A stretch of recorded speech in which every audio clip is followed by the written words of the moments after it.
നമസ്കാരം. ആനുകാലികത്തിലേക്ക് സ്വാഗതം.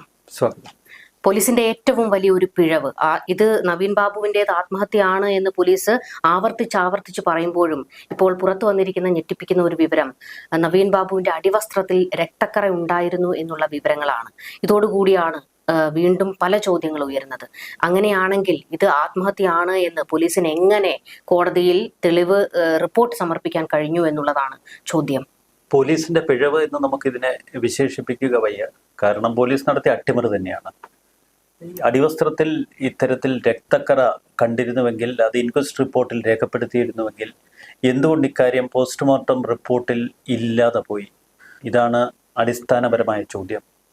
എങ്ങനെ അടിവസ്ത്രത്തിൽ ഇത്തരത്തിൽ ചോരക്കറ കണ്ടു? നവീൻ ബാബുവിന്റെ ശരീരത്തിൽ മറ്റു പാടുകളൊന്നും ഉണ്ടായിരുന്നില്ല എന്നാണ് പോസ്റ്റ്മോർട്ടം റിപ്പോർട്ടിൽ പറയുന്നത്. ആന്തരിക മുറിവുകളെ കുറിച്ച് വ്യക്തമായ പ്രതിപാദ്യമില്ല ഈ പോസ്റ്റ്മോർട്ടം റിപ്പോർട്ടിൽ. എന്നാൽ മറ്റു ചില സംശയങ്ങൾ ഇപ്പോൾ ഉയർന്നു വരുന്നത്, ഒരു തൂങ്ങി മരണമാണെങ്കിൽ ഹൃദയത്തിൽ നീർക്കെട്ട്, ശ്വാസകോശങ്ങളുടെ ചില അവസ്ഥ, അതൊന്നും സാധാരണഗതിയിലായിരിക്കില്ല. പോസ്റ്റ്മോർട്ടം റിപ്പോർട്ടിൽ എല്ലാം സാധാരണ നിലയിലായിരുന്നുവെന്നാണ് എഴുതിയിരിക്കുന്നത്. അത് ഇത്തിരി കൂടിപ്പോയി. പോസ്റ്റ്മോർട്ടം ഇതൊരു ആത്മഹത്യയാണ് എന്ന് വരുത്തി തീർക്കാൻ വേണ്ടി കൃത്യമായി തയ്യാറാക്കിയതാണോ എന്ന് സംശയിക്കേണ്ടിയിരിക്കുന്നു. ഇതിൽ എന്തെങ്കിലും പോസ്റ്റ്മോർട്ടം നടപടികൾ വേണ്ട വിധത്തിൽ ചെയ്തോ എന്ന കാര്യത്തിലും സംശയമുണ്ട്. പോസ്റ്റ്മോർട്ടത്തിന് വേണ്ടി ഒരുപക്ഷെ ടേബിളിൽ കിടത്തിയിട്ടുണ്ടാവാം. അത് കഴിഞ്ഞ് ആർക്കൊക്കെയോ വേണ്ടി എഴുതി തയ്യാറാക്കിയ ഒരു പോസ്റ്റ്മോർട്ടം റിപ്പോർട്ടാണോ ഇപ്പോൾ പുറത്തു വന്നിരിക്കുന്നത് എന്ന് സംശയിക്കേണ്ടി വരും. അത്യന്തം ഗുരുതരമായ ഒരു വെളിപ്പെടുത്തലാണ് കേരളത്തെ ഇപ്പോൾ നടക്കുന്നത്. നവീൻ ബാബുവിൻ്റെ കുടുംബാംഗം അനിൽ പി നായർ ഇന്നലെ മാധ്യമങ്ങളോട് പറഞ്ഞു, ഞങ്ങൾ കണ്ണൂർ ജില്ലാ കളക്ടറോട് ആവശ്യപ്പെട്ടിരുന്നു, ഒരു കാരണവശാലും പരിയാരം മെഡിക്കൽ കോളേജിൽ വെച്ച് ഈ പോസ്റ്റ്മോർട്ടം നടത്തരുതെന്ന്. ഞാൻ നോക്കിക്കോളാം എന്ന് കളക്ടർ പറഞ്ഞു. കോഴിക്കോട് മെഡിക്കൽ കോളേജിൽ വെച്ച് മാത്രമേ നവീൻ ബാബുവിൻ്റെ പോസ്റ്റ്മോർട്ടം നടത്താവൂ എന്ന് കുടുംബം ആവശ്യപ്പെട്ടിട്ടും എന്തുകൊണ്ട് കളക്ടർ അത് അട്ടിമറിച്ചു? മറ്റാരുടെ നിർദ്ദേശപ്രകാരമാണ് അവിടെ പോലീസ് സംഘം പ്രവർത്തിച്ചത്? വളരെ ശക്തമായ ചില ചോദ്യങ്ങൾ ഉയർന്നു വരുന്നു. ഇന്നിപ്പോൾ PV അൻവർ MLA, മുൻപ് പിണറായി വിജയനോന്റെ ഏറ്റവും അടുത്ത സുഹൃത്തായി പ്രവർത്തിച്ചിരുന്ന വ്യക്തിയാണ്. അദ്ദേഹത്തിന്റെ ഒരു വെളിപ്പെടുത്തൽ വന്നിരിക്കുന്നു. P ശശിയുമായി ബന്ധപ്പെട്ട വലിയ രഹസ്യങ്ങൾ നവീൻ ബാബുവിന് അറിയാമായിരുന്നു. P ശശിയുടെ ഏറ്റവും അടുത്ത ആളാണ് PP ദിവ്യ. അപ്പോൾ വമ്പന്മാരിലേക്ക് ഒരുപാട് സംശയമുന ഓരോ ദിവസവും മണിക്കൂറുകളിലേക്കും നീളുന്നു. മറുവശത്ത് ഈ കേസ് വ്യക്തമായി ഒരു കൊലപാതകമായിരുന്നു എന്ന് കേരളത്തിന് ബോധ്യമായി. നവീൻ ബാബുവിന്റെ അടിവസ്ത്രത്തിലെ ഈ ചോരക്കറ, ഈ രക്തപ്പാടുകൾ എന്തിനവർ മറച്ചു വെച്ചു? രക്തം കുതിർന്ന ഒരു അടിവസ്ത്രമായിരുന്നു ജോക്കി എന്നെഴുതിയ ഒരു അടിവസ്ത്രം, ചാരനിറത്തിലുള്ളത്. വ്യക്തമാണ് ഇൻക്വസ്റ്റ് റിപ്പോർട്ടിലെ വാക്കുകൾ. അപ്പോൾ കൃത്യമായ ഒരു അട്ടിമറി നവീൻ ബാബുവിൻ്റെ മരണത്തിന് പിന്നാലെയുള്ള അന്വേഷണത്തിലും പോസ്റ്റ്മോർട്ടത്തിലും ഒക്കെ നടന്നിരിക്കുന്നു. ആ ശരീരം പെട്ടെന്ന് മലയാലപ്പുഴയിൽ എത്തിച്ച് ദഹിപ്പിച്ചതിന് പിന്നിലും ഒരുപാട് സംശയങ്ങൾ ഇപ്പോൾ കുടുംബാംഗങ്ങൾ തന്നെ ഉയർത്തുന്നു. കുടുംബാംഗങ്ങൾക്ക് വേണമെങ്കിൽ ആ ബോഡി കുറച്ചുകൂടി സൂക്ഷിച്ചു വെക്കാമായിരുന്നു. പക്ഷെ അത്തരമൊരു സാഹചര്യം സൃഷ്ടിച്ചെടുത്തത് സ്വാഭാവികമാണ്. അവരുടെ പ്രത്യേക മാനസികാവസ്ഥയിൽ തിരക്കിട്ട് കണ്ണൂരിൽ പോസ്റ്റ്മോർട്ടവും ഇൻക്വസ്റ്റും ഒക്കെ പൂർത്തിയാക്കി ആ ദേഹം മലയാലപ്പുഴയിലേക്ക് വരുന്നു. മാധ്യമങ്ങൾ ആ നിലയിൽ ശ്രദ്ധിക്കുന്നു. ഒരു ആത്മഹത്യയെന്ന് ആവർത്തിച്ച് പോലീസിന്റെ വെളിപ്പെടുത്തലുകൾ, മാധ്യമങ്ങളുടെ വാർത്തകൾ ആ നിലയിലായിരുന്നു ആദ്യ മണിക്കൂറുകളിൽ. കണ്ണൂർ കളക്ടർ ഉൾപ്പെടെയുള്ളവരുടെ വലിയ സംഘം ഈ മൃതദേഹത്തെ അനുഗമിക്കുന്നു. പത്തനംതിട്ടയിൽ സംസ്കാര ചടങ്ങുകൾക്കായി മുൻകൈയെടുക്കുന്ന പാർട്ടി ഒരു കാരണവശാലും നവീൻ ബാബുവിന്റെ കുടുംബത്തെ മറ്റൊരാളും സ്വാധീനിക്കരുത് എന്നുറപ്പിച്ച വലിയൊരു മാഫിയ സംഘം ഇതിന് പിന്നിൽ ആദ്യാവസാനം പ്രവർത്തിച്ചിരുന്നു. ഒരു ഉന്നത ഉദ്യോഗസ്ഥനല്ലേ? ഇവിടെ ഒരു പാവപ്പെട്ടവൻ മരിച്ചാൽ പോലും ആത്മഹത്യയാണോ അതോ വിഷം കഴിച്ചാണോ, ആന്തരിക അവയവങ്ങൾക്ക് എന്തെങ്കിലും അപകടം സംഭവിച്ചോ എന്നൊക്കെ അറിയാൻ വിശദമായ പരിശോധനകൾ, ആന്തരിക അവയവങ്ങൾ സൂക്ഷ്മതയോടെ ഫോറൻസിക് പരിശോധനയ്ക്ക് അയക്കുന്ന പതിവ് എല്ലായിടത്തുമുണ്ട്. എന്തുകൊണ്ട് നവീൻ ബാബുവിനെ പോലെ ഇത്ര ഉയർന്ന ഉദ്യോഗസ്ഥൻ ദുരൂഹ സാഹചര്യത്തിൽ മരിച്ചിട്ടും അതൊരു കൊലപാതകമായിരുന്നു എന്ന ആരോപണം ഉയർന്നു വന്നിട്ടും അവർ ആന്തരിക അവയവങ്ങൾ പോലും സൂക്ഷിച്ചു വെക്കാത്തത്? ആ ആന്തരിക അവയവങ്ങൾ എന്തുകൊണ്ട് അവർ ഫോറൻസിക് പരിശോധനയ്ക്ക് അയച്ചില്ല? വലിയ സംശയങ്ങളാണ്. ആ കൈവിരലിലും ചുണ്ടിലുമൊക്കെ കാണപ്പെട്ട നീല നിറം കൊലപാതകം തന്നെ. ഇപ്പോൾ കുടുംബം പരിയാരം മെഡിക്കൽ കോളേജിലെ ഡോക്ടറിനെതിരെ തിരിഞ്ഞിരിക്കുകയാണ്. അവർ ചോദിക്കുന്നത് ഇൻക്വസ്റ്റ് റിപ്പോർട്ട് ഇത് വായിച്ചു നോക്കാൻ പോലും ഡോക്ടർക്ക് സമയം കിട്ടിയില്ലേ എന്നുള്ളൊരു ചോദ്യം ഉയരുന്നു. ഇൻക്വസ്റ്റ് റിപ്പോർട്ടിന് ശേഷം അടിവസ്ത്രം മാറ്റി മൃതദേഹം കഴുകി വൃത്തിയാക്കിയതിനു ശേഷമാണ് പോസ്റ്റ്മോർട്ടത്തിനായി കൊണ്ടുപോയതെന്ന വാർത്തകൾ ഇപ്പോൾ പുറത്തു വരുന്നു. അങ്ങനെയാണെങ്കിൽ ഇതൊക്കെ ആരാണ് ചെയ്തത്? ആരുടെ നിർദ്ദേശപ്രകാരമാണ്? ഇത് അവിടെയുള്ള ഒരു ചെറിയ പോലീസുകാരനോ അല്ലെങ്കിൽ മെഡിക്കൽ കോളേജിൽ ഒരു ജീവനക്കാരനോ സ്വന്തം നിലയിൽ ചെയ്യാൻ കഴിയില്ലല്ലോ. മെഡിക്കൽ കോളേജിൽ എത്തിച്ച ബോഡി അവിടെ ആരെങ്കിലും ഇത്തരം സംശയം വരുന്ന മുറിവുകളിൽ നിന്ന് വന്ന ചോരപ്പാടുകളൊക്കെ തുടച്ചു മാറ്റാൻ ആരെങ്കിലും ഉണ്ടായിരുന്നു? അഥവാ ഈ പോസ്റ്റ്മോർട്ടം നടത്തിയെന്ന് പറയുന്ന ആ ഡോക്ടർ എന്തുകൊണ്ടാണ് പെട്ടെന്ന് തന്നെ ഒരു പോസ്റ്റ്മോർട്ടത്തിൽ എന്തെങ്കിലും സംശയങ്ങൾ ഉണ്ടെങ്കിൽ അല്ലെങ്കിൽ ബന്ധുക്കൾ തന്നെ ഇത്തരം സംശയങ്ങൾ ഉന്നയിച്ചാൽ സാധാരണഗതിയിൽ ആ ഡോക്ടർ പിൻവാങ്ങുകയാണ് പതിവ്. ഒരു ആക്ഷേപം ഉയർന്നു വന്ന നിലയ്ക്ക് ഒരു ഡോക്ടർമാരുടെ ഒരു സംഘം പോസ്റ്റ്മോർട്ടം നടത്തട്ടെ, പൂർണ്ണമായി ഇതൊക്കെ വീഡിയോയിൽ ചിത്രീകരിക്കട്ടെ, അത്തരം ചില തീരുമാനങ്ങൾ എടുക്കാറാണ് പതിവ്. ഇവിടെ എല്ലാം അട്ടിമറിക്കപ്പെട്ടു. ഇനിയിപ്പോൾ ഏറ്റവും പ്രധാനപ്പെട്ടതാണ് ഇപ്പോൾ പുറത്തു വന്നിരിക്കുന്നത്, അതായത് അടിവസ്ത്രത്തിലെ രക്തക്കറ ഉണ്ടായിരുന്നു എന്നുള്ള വിവരം. ഇത് കോടതിയിൽ എത്തുമ്പോൾ ഈ പ്രതിപട്ടികയിൽ നിൽക്കുന്നവരെ ഇത് എങ്ങനെയൊക്കെ ബാധിക്കാം? മഞ്ജുഷയ്ക്ക് ഇത് എങ്ങനെ ഒരു പിടിവള്ളിയാകും? അല്ല, കഴിഞ്ഞ ദിവസം ആവർത്തിച്ച് കോടതി ചോദിച്ചൊരു ചോദ്യമുണ്ട് മഞ്ജുഷയോട്. നമ്മുടെ ഹൃദയം തകർന്നിരുന്നു. ഇതൊരു ആത്മഹത്യയല്ല, കൊലപാതകമാണ് എന്ന് ഉറപ്പിക്കാൻ നിങ്ങളുടെ പക്കൽ എന്ത് തെളിവുണ്ട്? CBI അന്വേഷണത്തിന് തയ്യാറാണോ എന്നല്ല കോടതി ചോദിച്ചത്, CBI അന്വേഷണം അനിവാര്യമാണോ എന്നാണ്. അപ്പോൾ ഈ രണ്ട് ചോദ്യങ്ങൾക്ക് മുൻപിൽ മഞ്ജുഷ മാത്രമല്ല തളർന്നു പോയത്, കേരളം ആകെയായിരുന്നു. പക്ഷേ അവർക്ക് മുന്നിൽ ദൈവം ഇതാ കൃത്യമായ തെളിവ് കൊണ്ടുവന്ന് കൊടുത്തിരിക്കുന്നു. ഇന്നലെ ഇത് ദൈവം കൊണ്ടുവന്ന് മഞ്ജുഷയുടെ കയ്യിൽ വെച്ച് കൊടുത്തൊരു തെളിവാണ് ഈ അടിവസ്ത്രത്തിലെ ചോരക്കറ. കൃത്യമായ അട്ടിമറി നടത്തി എന്നതിന്റെ തെളിവ് മഞ്ജുഷയുടെ കയ്യിൽ കൊണ്ടുവന്ന് വെച്ചിരിക്കുന്നു. കോടതി മുറിക്കുള്ളിൽ ഈ ഒരൊറ്റ ചോദ്യം മഞ്ജുഷ ഉയർത്തിയാൽ നീതിബോധമുള്ള ഒരു ന്യായാധിപൻ അത് കണ്ടില്ല എന്നടിക്കാൻ കഴിയില്ല. പോലീസ് എന്ത് തൊടുന്യായങ്ങൾ ഉന്നയിച്ചാലും ഇപ്പോൾ വിദഗ്ധരായ ഡോക്ടർമാർ ഉൾപ്പെടെയുള്ളവരുടെ ധാരാളം അഭിപ്രായ പ്രകടനങ്ങൾ നമ്മൾ സമൂഹ മാധ്യമങ്ങളിൽ കാണുന്നുണ്ട്. ഒരു കാരണവശാലും ഒരു തൂങ്ങി മരണത്തിൽ ഇങ്ങനെ അടിവസ്ത്രം ചോരയിൽ കുതിർന്ന് നിൽക്കില്ല എന്നാണ് അവർ പറയുന്നത്. അപ്പോൾ മാരകമായ തലത്തിൽ എവിടെയോ അദ്ദേഹത്തിനെ മുറിവേൽപ്പിച്ചിട്ടുണ്ടാകാം, അല്ലെങ്കിൽ ഇനി വിഷം ഉള്ളിലേക്ക് കൊടുത്തിരുന്നു. മറ്റു ചില സംശയങ്ങൾ അത് PV അൻവറാണ് ഉയർത്തുന്നത്. യൂറിനറി ബ്ലാഡറിൽ ഒന്നുമില്ലായിരുന്നു എന്നാണ് പോസ്റ്റ്മോർട്ടം റിപ്പോർട്ടിൽ. അങ്ങനെയെങ്കിൽ ഈ തൂങ്ങി മരിച്ച സമയത്ത് മൂത്രം പോയിട്ടുണ്ടെങ്കിൽ എന്തുകൊണ്ട് അത് ഡോക്ടർ രേഖപ്പെടുത്തിയിട്ടില്ല? വയർ പൂർണ്ണമായും ഒഴിഞ്ഞ നിലയിലായിരുന്നു എന്ന് പറഞ്ഞു. ഭക്ഷണമൊന്നും വയറിൽ ഇല്ലായിരുന്നു എന്നാണ് ഡോക്ടർ എഴുതിയിരിക്കുന്നത്. അത്തരമൊരു സാഹചര്യം എങ്ങനെ വന്നു? അന്ന് തലേന്ന് ഉച്ചയ്ക്ക് അദ്ദേഹം ഭക്ഷണം കഴിച്ചു എന്നാണ് സഹപ്രവർത്തകർ പറയുന്നത്. ഈ അധിക്ഷേപ പ്രസംഗം നടക്കുന്നതിന് മുൻപ് വരെ ഒരു സാധാരണ ജീവിതമായിരുന്നു. വൈകിട്ട് കുടുംബം വിളിച്ചപ്പോൾ, മഞ്ജുഷയോട് സംസാരിച്ചപ്പോൾ ഭക്ഷണം കഴിക്കുന്നുവെന്നാണ് പറഞ്ഞത്. എവിടെയോ വലിയ തോതിൽ അട്ടിമറികൾ നടക്കുന്നു. നമുക്കറിയാം, നവീൻ ബാബുവിന്റെ വിഷയത്തിൽ തുടക്കം മുതൽ തന്നെ, അതായത് അദ്ദേഹം മരിച്ചതിന് ശേഷം അതിനു മുൻപ് തന്നെ ഒരു വലിയ തിരക്കഥ ഉണ്ടായിട്ടുണ്ട് എന്നുള്ളത് വ്യക്തമാണ്. അത്തരത്തിൽ എല്ലാ പഴുതുകൾ അടച്ചുള്ള ഒരു രീതിയിലേക്കാണ്, അതായത് ഒരു തെളിവും അവശേഷിക്കരുത് എന്നുള്ള രീതിയിലേക്ക് കാര്യങ്ങൾ കൊണ്ടുപോയ ഇവർക്ക് ഈ അടിവസ്ത്രത്തിലെ ചോരക്കറ അത് എങ്ങനെ ഇൻക്വസ്റ്റ് റിപ്പോർട്ടിൽ ഉൾപ്പെട്ടു?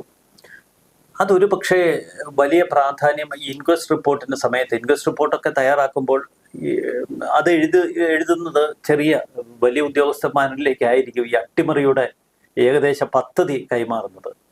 പക്ഷേ ഇൻക്വസ്റ്റ് റിപ്പോർട്ടൊക്കെ എഴുതുന്ന ചെറിയ പോലീസുകാരാണ്. അവരെ സംബന്ധിച്ച് അവർക്ക് ഈ മാഫിയ സംവിധാനങ്ങളുമായി വലിയ ബന്ധമൊന്നും ഉണ്ടാകില്ല. ഒരുപക്ഷെ ഈ നിയന്ത്രിക്കുന്നവരിൽ നിന്ന് കൃത്യമായ സന്ദേശം താഴെത്തട്ടിലേക്ക് പകർന്നു കൊടുത്തിട്ടുണ്ടാവില്ല. ഈ തിരക്കിനിടയിൽ, ബഹളത്തിനിടയിൽ ഇത്തരമൊരു കാര്യം ഈ റിപ്പോർട്ടിൽ എഴുതി ചേർക്കപ്പെട്ടതിനെ കുറിച്ച് വലിയ ധാരണയൊന്നും മുകളിലുള്ളവർക്ക് കിട്ടിക്കാണില്ല. ഇങ്ങനെയൊരു അപകടം അതിൽ പതിയിരിപ്പുണ്ട് എന്ന് മനസ്സിലാക്കി കാണില്ല. കാരണം ആ ചോര ശരീരത്തിൽ നിന്നും വാർന്ന് അത് അടിവസ്ത്രത്തിലേക്ക് പടർന്നിരിക്കുന്നു എന്നുള്ളത് അവർ നേരത്തെ ചിന്തിച്ചിട്ടുണ്ടാവില്ല. പൊതുവെ ശരീരം പരിശോധിക്കുന്നു, മറ്റു മുറിവുകളൊന്നുമില്ല എന്ന് ഇൻക്വസ്റ്റ് റിപ്പോർട്ട് ആസ് യൂഷ്വൽ എഴുതി പോകുമെന്നായിരിക്കും കരുതിയത്. അവിടെ ഒരു ഇടപെടൽ നടന്നിരിക്കുന്നത്, അതൊരു വിധിയുടെ ഇടപെടല, ദൈവത്തിന്റെ ഇടപെടൽ. അതില് കുറ്റവാളികളിലേക്കുള്ള ആദ്യ കുരുക്കാണ്. ഇനിയിപ്പോൾ CBI അന്വേഷണം വേണ്ട എന്ന് ഏറ്റവും വലിയ ആവശ്യം CBI അന്വേഷണം വേണം എന്നുള്ളത് അല്ല. ഇതിനെ അട്ടിമറിക്കുന്ന ക്യാപ്സ്യൂളുകൾ ഇപ്പോൾ പാർട്ടി ഫോറങ്ങൾ പുറത്തുവിടും, ഇത് സമൂഹ മാധ്യമങ്ങളിൽ നിരക്കും. ആ രക്തക്കറയെക്കുറിച്ച് മറ്റു ചില വർണ്ണനകൾ ഇനി ഉണ്ടാകും. അതൊക്കെ സ്വാഭാവികമായും വരും. അദ്ദേഹത്തിന് പക്ഷേ ചികിത്സിച്ച മറ്റ് റിപ്പോർട്ടുകളൊന്നുമില്ല എന്നാണ് ഇപ്പോൾ പറയുന്നത്. അദ്ദേഹത്തിന് മറ്റ് ഈ കുടൽ സംബന്ധമായ അല്ലെങ്കിൽ ഗൂഹ്യ സംബന്ധമായ എന്തെങ്കിലും അസുഖങ്ങളൊക്കെ ഉണ്ടോ, അത്തരം കാര്യങ്ങൾ ചിലപ്പോൾ ഈ ക്യാപ്സ്യൂളുകളായിട്ട് വരും. പക്ഷേ അദ്ദേഹത്തിന് മറ്റ് അസുഖങ്ങളൊന്നും ഉണ്ടായിരുന്നില്ല എന്നാണ് ഇപ്പോൾ മഞ്ജുഷയും കുടുംബവും പറയുന്നത്. എങ്ങനെ ഈ ചോരപ്പാടുകൾ വന്നു? അത് ദുരൂഹം തന്നെയാണ്. എന്ത് ക്യാപ്സ്യൂളുകൾ കൊണ്ടുവന്നാലും, ഏത് കള്ളക്കഥകൾ കൊണ്ട് ഇതിനെയൊക്കെ മറയ്ക്കാൻ ശ്രമിച്ചാലും സത്യം ചാരം മൂടി പുറത്തേക്ക് വരുന്ന കാഴ്ചയാണ് നമ്മുടെ മുന്നിൽ. പി ദിവ്യ തുടക്കം മുതൽ പറഞ്ഞത്, ഞാൻ ഒരു വലിയൊരു തെറ്റ് തിരുത്തുകയാണ് ചെയ്തത്, ഞാൻ സതുദ്ദേശത്തോടെ ചെയ്ത കാര്യമാണ്, ആ യോഗത്തിൽ പോയി ഇങ്ങനെ വിമർശിക്കുന്ന ഒരു നടപടി ഉണ്ടായത് സതുദ്ദേശത്തോടെ ചെയ്തതാണ് എന്നിവർ പറയുന്നു. അങ്ങനെയാണെങ്കിൽ ഈ നവീൻ ബാബു മരണപ്പെട്ടത്, അതിന് പിന്നിൽ നടന്ന കാര്യങ്ങളെക്കുറിച്ചൊക്കെ ഒരു കൃത്യമായ എല്ലാ വിവരങ്ങളും ഈ ദിവ്യയ്ക്കും അറിവുണ്ടായിരിക്കുന്നതാണോ, അതോ മറ്റുള്ള ആൾക്കാർ ചേർന്ന് ചെയ്തതായിരിക്കുമോ? അത്തരത്തിലുള്ള പല സംശയങ്ങളും. ദിവ്യക്കെല്ലാം അറിയാം. കാരണം ദിവ്യ അല്ലെങ്കിൽ ഈ അധിക്ഷേപ പ്രസംഗത്തിന് ഇത്ര കൃത്യമായ ഒരു തയ്യാറെടുപ്പ് പദ്ധതി ആവിഷ്കരിക്കില്ല. രാവിലെ കളക്ടറേറ്റിൽ ചെല്ലുന്നു, കളക്ടറെ കയ്യിലെടുക്കുന്നു, കളക്ടറുമായി തുടർച്ചയായി ഇക്കാര്യം കമ്മ്യൂണിക്കേറ്റ് ചെയ്യുന്നു, വൈകുന്നേരം പ്രസംഗത്തിനെത്തുന്നു, അധിക്ഷേപ പ്രസംഗം നടക്കുന്നു, അത് മാധ്യമങ്ങളിലൂടെ, സമൂഹ മാധ്യമങ്ങളിലൂടെ പ്രചരിപ്പിക്കുന്നു.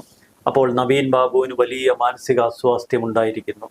അപ്പോൾ സ്വാഭാവികമായി പിന്നീട് ഇതിനെ ഒരു ആത്മഹത്യയാക്കി ചിത്രീകരിക്കാം എന്ന് ഇതിന് പിന്നിലുള്ളവർക്ക് കണക്ക് കൂട്ടാൻ എളുപ്പമല്ലേ? ആ മാനസിക സമ്മർദ്ദത്തിൽ അദ്ദേഹം ആത്മഹത്യ ചെയ്തു എന്ന വാർത്ത പിറ്റേന്നങ്ങ് പത്രങ്ങളും ചാനലുകളും ഏറ്റുപിടിച്ചു. മറിച്ചൊരു സംശയം ഉയർത്തുന്നത് എപ്പോഴാണ്? ആദ്യമായി നമ്മൾ ചെയ്ത ഇന്ന് മലയാളി വാർത്ത നവീൻ ബാബുവിനെ ആത്മഹത്യ എന്ന് മറ്റ് മാധ്യമങ്ങൾ പറഞ്ഞ ആ വാർത്ത ആദ്യം നമ്മൾ അവതരിപ്പിക്കുമ്പോൾ കൊലപാതകം എന്ന് തന്നെ പറഞ്ഞുകൊണ്ടാണ് നമ്മൾ. കാരണം ഒരുപിടി സംശയങ്ങൾ നമുക്ക് മുന്നിൽ വന്നു. ആ സംശയങ്ങൾ ഒന്നൊന്നായി പോലീസ് ഉത്തരം പറയണമെന്ന് ആവശ്യപ്പെട്ടുകൊണ്ടാണ് നമ്മൾ അന്ന് ആ വാർത്ത റിപ്പോർട്ട് ചെയ്തത്. അത് ഇന്നിപ്പോൾ ആ വാർത്ത ഏകദേശം 1 മില്യൺ ആളുകൾ കണ്ടിരിക്കുന്നു, 10 ലക്ഷം യൂട്യൂബിൽ മാത്രം, ഫേസ്ബുക്കിൽ അതിനേക്കാളൊക്കെ കൂടുതൽ. അപ്പോൾ വലിയ സംശയം ആദ്യഘട്ടത്തിൽ തന്നെ ഉയർത്തിവിടാൻ കഴിഞ്ഞു. അത്തരം സംശയങ്ങൾ സമൂഹ മനസ്സ് ഏറ്റെടുത്തു, മറ്റ് മാധ്യമങ്ങൾ അത് ഏറ്റെടുത്തു. ചോദ്യം ഉച്ച കഴിഞ്ഞപ്പോഴേക്കും ശക്തമായി. അന്ന് വൈകുന്നേരം ആകപ്പോഴേക്കും ആളുകൾ ചോദ്യങ്ങൾ ചോദിച്ചു തുടങ്ങി. നവീൻ ബാബുവിൻ്റെ അതൊരു ആത്മഹത്യയല്ല എന്ന് സംശയിക്കാൻ ഒത്തിരി കാര്യങ്ങളുണ്ട്. പക്ഷെ അവിടെയൊക്കെ ആരാണ് അട്ടിമറി നടത്തിയത്? അങ്ങനെയാണെങ്കിൽ ഇനിയിപ്പോൾ കളക്ടറിന്റെ ഒരു അവസ്ഥ പരിതാപകരമായിരിക്കും. കാരണം ഒരു കൊലപാതകമാണ് എന്നുള്ളതിന് നിരവധി തെളിവുകൾ ഇതിനോടകം തന്നെ ഏത് സാധാരണക്കാർക്ക് പോലും മനസ്സിലാകുന്ന രീതിയിൽ പുറത്തേക്ക് വന്നിട്ടുണ്ട്. അങ്ങനെയാണെങ്കിൽ ഈ ഒരു കൊലപാതക കേസിലേക്കാണ് കളക്ടർ ഇതിൽ പ്രതിയാണ്. കാരണം നവീൻ ബാബുവിനെ പിടിച്ചു നിർത്തുന്നത് കളക്ടറാണ്. അതിനുശേഷം അതിനു മുൻപ് അദ്ദേഹത്തെ അപമാനിക്കാൻ ദിവ്യയ്ക്ക് അവസരം ഒരുക്കി കൊടുക്കുന്നതിൽ കളക്ടർക്ക് പങ്കുണ്ട്. അങ്ങനെയാണെങ്കിൽ ദിവ്യയ്ക്ക് ജാമ്യം കൊടുത്തതിൽ കളക്ടർക്ക് പങ്കുണ്ട്. ഇപ്പോൾ നവീൻ ബാബുവിന്റെ മരണം അട്ടിമറിക്കാനുള്ള വ്യാജമൊഴി കൊടുത്തതിൽ കളക്ടർക്ക് പങ്കുണ്ട്. പോസ്റ്റ്മോർട്ടം അദ്ദേഹത്തിന്റെ നേതൃത്വത്തിലാണ് നടക്കുന്നത്. ഒന്നും ഭയപ്പെടാനില്ല, ഞാൻ നോക്കിക്കോളാം എന്ന് വീട്ടുകാരോട് പറഞ്ഞ കളക്ടർ പരിയാരം മെഡിക്കൽ കോളേജിൽ വെച്ച് പോസ്റ്റ്മോർട്ടം നടത്തി, കോഴിക്കോട്ടേക്ക് വിട്ടില്ല. അങ്ങനെ വരുമ്പോഴത്തേക്ക് ഒരു കൊലപാതക കേസിലേക്ക് ഈ കളക്ടർക്ക് കൂടി പങ്ക് ഉണ്ടാകുന്നു എന്നൊരു ഘട്ടം വരുന്നു. കളക്ടറിന്റെ ഭാവി ഉണ്ടാകുന്നു. ഇവിടെ ഒരു ശക്തമായ സംവിധാനത്തോടാണ് നമ്മൾ ഏറ്റുമുട്ടുന്നത്, മഞ്ജുഷ ഏറ്റുമുട്ടുന്നത്. നമ്മൾ കാണാതിരിക്കാൻ കഴിയില്ല. അവിടെ സർക്കാർ ഭരണകൂട സംവിധാനം നിസ്സാരമല്ല. അവരുടെ കയ്യിൽ പോലീസുണ്ട്, പ്രോസിക്യൂഷനുണ്ട്, ശക്തമായ വാദമുഖങ്ങൾ ഉയർത്താനുള്ള എല്ലാ സംവിധാനങ്ങളുമുണ്ട്. തൊട്ടപ്പുറത്ത് നീതിന്യായ സംവിധാനമാണ് നമ്മുടെ പരമോന്നത കോടതിയെങ്കിലും കോടതിക്ക് മുൻപാകെ വേണ്ടത് തെളിവുകളാണ്. ഇപ്പോൾ ദൈവത്തിന്റെ ഇടപെടലുകൾ കൊണ്ട് കുറച്ച് തെളിവുകൾ കിട്ടി. ഇത് കോടതി ഗൗരവത്തോടെ എടുക്കും എന്ന് നമുക്ക് പ്രതീക്ഷിക്കാം. ഒരു CBI അന്വേഷണം അത് തന്നെയാണ് നവീൻ ബാബുവിന്റെ കുടുംബം ആഗ്രഹിക്കുന്നത്, കേരളം ആഗ്രഹിക്കുന്നത്. കളക്ടറിലേക്ക് തിരിഞ്ഞാൽ കളക്ടർ ഇതിന്റെ വില കൊടുക്കേണ്ടി വരും, അതിൽ സംശയമില്ല. ഇപ്പോൾ ദില്ലിയിലേക്കുള്ള ഈ ഒളിച്ചോട്ടമുണ്ടല്ലോ, അത് ആദ്യ വീഴ്ചയാണ്. കളക്ടർക്ക് എന്തൊക്കെയോ ഒളിക്കാനുണ്ട്, ഭയക്കാനുണ്ട് എന്നതിൻ്റെ കൃത്യമായ സൂചന. കളക്ടറെ സർക്കാരായിരിക്കും ഒളിപ്പിച്ചത്, പക്ഷേ കളക്ടറിൽ നിന്ന് ഇനിയും പല തെളിവുകളും പുറത്തേക്ക് വരാനുണ്ട്. പ്രശാന്തനിൽ നിന്ന് ഇനിയും പല തെളിവുകളും പുറത്തേക്ക് വരാനുണ്ട്. ഇതിൻ്റെ മുഴുവൻ വിവരങ്ങളും ഒരുപക്ഷെ ആ തെളിവുകളുടെ തുടക്കം ഷംസുദ്ദീൻ എന്ന ഡ്രൈവറിൽ നിന്നാകാം. ഈ ഷംസുദ്ദീനെ പോലും ശരിയായ വിധത്തിൽ ചോദ്യം ചെയ്തിട്ടില്ല. ഇവരെ ഒന്നും സംശയത്തിന്റെ ചെറിയ ഒരു ദൃഷ്ടിയിൽ പോലും നിർത്താതെ ആരാണ് സംരക്ഷിക്കുന്നത്? എന്തായാലും CBI അന്വേഷണം വേണം എന്നുള്ള ആവശ്യം ഉയർന്നു നിൽക്കുന്ന ഘട്ടത്തിലാണ് ഏറ്റവും നിർണായകമായ ഈ രക്തക്കറ അടിവസ്ത്രത്തിൽ ഉണ്ടായിരുന്നു എന്നുള്ള ആ ഒരു വിവരം പുറത്തേക്ക് വരുന്നത്. CBIക്ക് ഇത് കാര്യങ്ങൾ കൂടുതൽ കിട്ടുകയാണ്. തെളിവൊക്കെ കിട്ടിയിട്ടുണ്ട്. അതാണ് CBI നല്ല ആത്മവിശ്വാസത്തോടെ ഞങ്ങൾ തയ്യാറാണെന്ന് പറഞ്ഞു. CBI അന്വേഷിച്ചിട്ട് ഇത് ഒരു രക്ഷയുമില്ല എന്നുണ്ടെങ്കിൽ അവർ കോടതിയിൽ അത്ര വലിയ നിലപാടൊന്നും എടുക്കത്തില്ല. CBI കേസിന്റെ ഇപ്പോൾ കേസ് CBIയിലേക്ക് വരുമോ എന്ന സംശയത്തിൽ കോടതി നിലപാട് തേടിയതിന് തൊട്ടു പിന്നാലെ CBI രഹസ്യമായി ചില അന്വേഷണങ്ങളൊക്കെ നടത്തിയിട്ടുണ്ടാകാം. അപ്പോൾ അവർക്ക് അതിൽ കൃത്യമായ ചില കണ്ടെത്തലുകളും ഉണ്ടാകും. അതാണ് ഇപ്പോൾ ഇത്തരമൊരു നിലപാടെടുക്കാനുള്ള കാരണം. നവീൻ ബാബുവിനെ പോലെ ഒരു ആൾ, അദ്ദേഹം ഒരു ADM ആണ്. അതുകൊണ്ട് തന്നെ ഇത് വലിയ രീതിയിൽ ഇൻഫ്ലുവൻസ് ചെയ്യപ്പെട്ട ഒരു കേസും കൂടിയാണ്. ഇത് മാത്രമല്ല, സോഷ്യൽ മീഡിയ അതുപോലെ തന്നെ പൊതുസമൂഹം എല്ലാവരും, ഈ വാർത്ത കണ്ടിട്ടുള്ള എല്ലാവരും ഇത് ഏറ്റുപിടിച്ചു കഴിഞ്ഞു. നവീൻ ബാബുവിന്റെ കാര്യത്തിൽ എന്താണ് തീരുമാനം? അതായത് 12-ാം തീയതിക്ക് വേണ്ടിയുള്ള കാത്തിരിപ്പാണ് കേരളം മുഴുവൻ. അപ്പോൾ ഈ ജനവികാരവും കൂടി കോടതിയിൽ പ്രതിഫലിക്കില്ലേ? തീർച്ചയായിട്ടും. ഒരു പൊതുസമൂഹത്തിന്റെ മനസ്സ് കാണാതെ ഒരു കോടതിക്ക് മുന്നോട്ട് പോകാൻ കഴിയില്ല. അത് വളരെ ജെന്യുവൻ അല്ലേ? ആളുകൾ ഉയർത്തുന്ന സംശയം വളരെ ന്യായമല്ലേ? അവരുടെ ചോദ്യങ്ങൾ വളരെ ന്യായമല്ലേ? ആ ചോദ്യങ്ങൾക്ക് ഉത്തരം പറയാൻ ബാധ്യസ്ഥതയില്ല ഒരു ജനാധിപത്യ ഭരണകൂടത്തിന്, അവർ നിയോഗിക്കുന്ന അന്വേഷണ ഏജൻസിക്ക്. ആ ചോദ്യം എപ്പോഴും അവരുടെ കാതുകളിൽ ചെന്ന് മുഴങ്ങില്ലേ? അതുപോലെ തന്നെയാണ് ഈ മുഖ്യധാരാ മാധ്യമങ്ങൾ വേണ്ട രീതിയിൽ ഈ ഒരു വാർത്ത, അതായത് തുടക്കം ഈ CPM തന്നെ CPMന്റെ ഗ്രൂപ്പുകളിൽ നിന്ന് പടച്ചുവിടുന്നു ഇത് ആത്മഹത്യയാണ്, പോലീസും ആവർത്തിക്കുന്നു ഇത് ആത്മഹത്യയാണ്, മുഖ്യധാരാ മാധ്യമങ്ങൾ അത് ഏറ്റുപിടിച്ച് ഇത് ആത്മഹത്യയാണ് എന്ന് പറയുന്നു. മുഖ്യധാരാ മാധ്യമങ്ങൾക്ക് ചില പിഴവുകൾ സംഭവിച്ചിട്ടില്ലേ? ഈ ശക്തിധരന്റെ 1-2 പോസ്റ്റുകൾ ഉണ്ടായിരുന്നു. അതിൽ അദ്ദേഹം പറയുന്നുണ്ട്, MV ഗോവിന്ദനുമായി ബന്ധപ്പെട്ടിട്ടുള്ള നവീൻ ബാബു കേസിൽ അല്ലെങ്കിൽ PP ദിവ്യയെ സംരക്ഷിക്കുന്ന കാര്യവുമായി ബന്ധപ്പെട്ടിട്ടുള്ള ഒരു വാർത്തകളും മുഖ്യധാരാ മാധ്യമങ്ങൾ ചെറിയൊരു പേജിൽ പോലും കൊടുക്കാൻ തയ്യാറായിട്ടില്ല. അതായത് കാശ് എറിഞ്ഞു കൊടുക്കുകയാണ് എന്നുള്ള തരത്തിലുള്ള വിമർശനങ്ങളൊക്കെ CPMനെ എതിർക്കുന്ന, അതായത് ഒരിക്കൽ CPMനോട് അനുഭവം ഉണ്ടായിരുന്നവർ പോലും പറയുകയാണ്. അല്ല, ഇവിടെ മുഖ്യധാരാ മാധ്യമങ്ങൾക്ക് ഇതിലൊരു ഇരട്ടത്താപ്പുണ്ട്. കാരണം അവർ തുടക്കത്തിൽ ഇതൊരു ആത്മഹത്യയാണ് എന്ന് പോലീസിന്റെ വാദത്തിനൊപ്പം അങ്ങ് ചേർന്നു നിന്നു. അത് 2-3 ദിവസങ്ങളിൽ അവർ തുടർന്നു പോന്നു. പിന്നീടാണ് ആത്മഹത്യയല്ല കൊലപാതകമാണ് എന്ന് അവരും ഉറപ്പിച്ചത്. പക്ഷെ അവർക്ക് ആ ഒരു ട്വിസ്റ്റ് അത്ര എളുപ്പമല്ലായിരുന്നു. ഇത് സമൂഹ മാധ്യമങ്ങളുടെ ഒരു വിജയമായി മാറും എന്ന് അവർക്ക് കൃത്യമായിട്ട് അറിയാം. അതുകൊണ്ട് തന്നെ അത്തരമൊരു വിജയം സമൂഹ മാധ്യമങ്ങൾക്ക് എളുപ്പം കിട്ടേണ്ടതില്ല എന്നൊരു സ്വാർത്ഥത കൂടി ഉണ്ടാകാം. പക്ഷെ അതിലപ്പുറം നേരത്തെ ചോദിച്ചതുപോലെ MV ഗോവിന്ദനുമായി ബന്ധപ്പെട്ട വിവാദ വിഷയങ്ങൾ, അത് ശക്തിധരൻ തന്റെ ഫേസ്ബുക്കിൽ കുറിച്ചിരുന്നു. MV ഗോവിന്ദൻ ഇനിയും CPMല് ഇടതുപക്ഷ സംവിധാനത്തിൽ വലിയ ഭാവിയുണ്ടെന്ന് അമേരിക്കയ്ക്ക് അറിയാം. ഈ ഭരണം തീരുന്നതോടെ പിണറായി വിജയന്റെ ഒരു കാലഘട്ടം അസ്തമിക്കും. അപ്പോൾ MV ഗോവിന്ദൻ ഒരു പക്ഷേ മറ്റ് ചില ചരടുവലികളും മാധ്യമങ്ങൾക്കിടയിൽ നടത്തിയിട്ടുണ്ടാകാം. അതിനെക്കുറിച്ച് നമുക്ക് വ്യക്തമായ ഒരു സൂചനയില്ല. എന്തായാലും ഈ വിഷയം കണ്ണൂരിലെ പാർട്ടി നേതൃത്വത്തെ എങ്ങനെ, ഇനി അവരുടെ ഒരു അവസ്ഥ എന്തായിരിക്കും? കാരണം പാർട്ടിയിൽ നിന്ന് അവർക്ക് നേരെ വിമർശനങ്ങൾ ചെറുതായെങ്കിലും ഉയരുന്നുണ്ട്. പക്ഷേ പൊതുവികാരം അവർക്കെതിരെ നിൽക്കുന്നു. തെരഞ്ഞെടുപ്പുകളിൽ അവരെ ബാധിക്കില്ലേ? കണ്ണൂരിലെ പാർട്ടിക്ക് ഇതെല്ലാം പ്രശ്നമുണ്ട്. എത്ര കൊലപാതകങ്ങൾ, പരസ്യ വിചാരണകൾ, ആൾക്കൂട്ട കൊലപാതകങ്ങൾ എന്തെല്ലാം നടന്നിരിക്കുന്നു. അപ്പോൾ അവരെ സംബന്ധിച്ച് ഈ ഓപ്പറേഷൻസ്, ഇതെല്ലാം ഓരോ ഓപ്പറേഷൻസ് ആണ്. ശത്രുക്കളെ ഉന്മൂലനം ചെയ്യുക, അത് CPMന്റെ ഒരു ത്വാത്വിക പദ്ധതി തന്നെയാണ്. അത് ആശയതലത്തിൽ അവർ നടപ്പാക്കും. ഇന്നലെ MM മണി പറഞ്ഞില്ലേ, ഞങ്ങൾക്ക് അടിച്ചാൽ ഞങ്ങൾ തിരിച്ചടിക്കും. പണ്ട് 1, 2, 3, 1, 2, 3 തട്ടാനും കൊല്ലാനൊന്നും ഒരു മടിയുമില്ല. അതിന്റെ മറ്റൊരു പതിപ്പാണ് കണ്ണൂര്. അപ്പൊ നവീൻ ബാബു അവര് സ്കെച്ച് ഇട്ട് കഴിഞ്ഞാൽ അസ്തമിക്കും. അപ്പോൾ ഇത് പെട്രോൾ പമ്പ് മാഫിയയുമായി മാത്രം ബന്ധപ്പെട്ട് നിൽക്കുന്നതല്ല. ഇതിന് പിന്നിൽ മറ്റെന്തൊക്കെയോ നീക്കങ്ങൾ കണ്ണൂരുമായി ബന്ധപ്പെട്ടുണ്ട് എന്നുള്ളത് ഉറപ്പല്ല. കണ്ണൂർ ഒരു വലിയ സാമ്രാജ്യമുണ്ട്. അതിലൊക്കെ കൊണ്ടുപോയി തല വെച്ചു കൊടുത്തൊരു പാവം ഉദ്യോഗസ്ഥന് എന്ത് ചെയ്യാൻ കഴിയും? അദ്ദേഹത്തിന്റെ പരമാവധി കഴിവ് ഉപയോഗിച്ച് സഹായിക്കാൻ പറ്റുന്നൊക്കെ സഹായിച്ചു കാണും. പക്ഷെ തന്റെ നിലയ്ക്കപ്പുറം, മനസാക്ഷിക്കപ്പുറം പ്രവർത്തിക്കാൻ കഴിയാതെ വന്നപ്പോൾ ജീവൻ നഷ്ടമായി. എന്തായാലും ഇപ്പോൾ പറഞ്ഞതുപോലെ തന്നെ ഒരു ദൈവത്തിന്റെ കയ്യൊപ്പ് പോലെയാണ് മഞ്ജുഷയ്ക്ക് ഒരു വലിയ പ്രതീക്ഷയ്ക്ക് വകയുണ്ടാകുന്നതാണ്. അവസാന നിമിഷം ആർക്ക് പിഴവ് പറ്റിയതാണ് എന്ന് നമുക്കറിയില്ല. പക്ഷെ ആ പിഴവ് അത് നവീൻ ബാബുവിന്റെ സത്യസന്ധത തെളിയിക്കാനുള്ള വലിയൊരു തെളിവായി മാറട്ടെ എന്നുള്ളതാണ് നമുക്ക് പ്രത്യാശിക്കാനുള്ളത്. 12-ാം തീയതിക്ക് കാത്തിരിക്കുന്നു. അതുപോലെ തന്നെ ഇത് CBI ഏറ്റെടുക്കണമെന്നുള്ള ആവശ്യം ഉയർന്ന് നിൽക്കുന്ന ഘട്ടത്തിലാണ് ഈ ഒരു തെളിവ് കൂടി പുറത്തേക്ക് വരുന്നത്. അത് പ്രതിപട്ടികയിലുള്ള എല്ലാവരെയും സംബന്ധിച്ച്, അവരെ സംരക്ഷിക്കുന്നത് ആരൊക്കെയാണോ അവരെയൊക്കെ സംബന്ധിച്ച് അവർക്കൊക്കെ വലിയ തിരിച്ചടി ഉണ്ടാക്കുന്നത് തന്നെയാണ്. വീണ്ടും പ്രതീക്ഷിക്കാം. നമുക്ക് 12-ാം തീയതി വരെ കാത്തിരിക്കാം. CBI അന്വേഷണം ഉണ്ടാകട്ടെ എന്ന് പ്രത്യാശിക്കാം. കൂടുതൽ ചർച്ചകളുമായി നമുക്ക് വീണ്ടും കാണാം. നമസ്കാരം. നന്ദി. നമസ്കാരം.